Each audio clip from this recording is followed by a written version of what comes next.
And President Moon's schedule begins almost as soon as he arrives in Washington with a meeting of 52 Korean business leaders and their American counterparts. They're expected to talk about issues related to trade, including the two countries' FTA. Soo-young reports. Keep, scrap or renegotiate.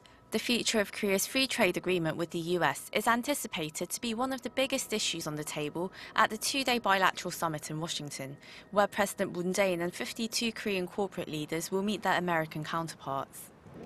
U.S. President Trump has on numerous occasions called for the bilateral FTA to be scrapped, branding it as a horrible deal that has cost thousands of American jobs.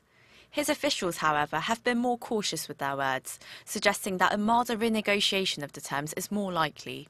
While Korea has enjoyed a bigger trade surplus in goods, the US has also benefited from a service trade surplus of around $10 billion a year.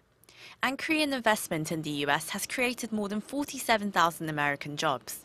So more than the FTA, experts say the real issue is that of Washington's import restrictions, which could directly hit Korean businesses. For the steel industry, there has been a supply glut for years now, so a clampdown was only a matter of time. The bigger concern is that, as seen in the case of Whirlpool and solar energy industry, more and more American firms could join the bandwagon in filing for protection against foreign competitors, especially those in the petroleum and chemical sectors, which are sensitive to price competition.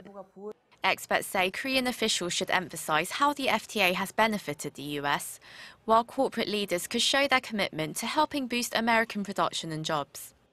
Hyundai Motor has already pledged to ramp up investment in the US by 50% to $3.1 billion over the next 5 years, and Samsung and LG are considering the construction of additional factories. As another way to prevent a backlash against Korean businesses, experts say Korea could consume more American goods. Korea imports almost 98% of its crude oil from the Middle East, but as a means of reducing our dependency and a practical gesture to reduce our trade surplus with the U.S., we could import American shale gas. And if the bilateral deal does come back onto the negotiating table, experts say Korea can also raise some points that it would like to see rectified, so that any new deal benefits both sides. Soo-young, Arirang News.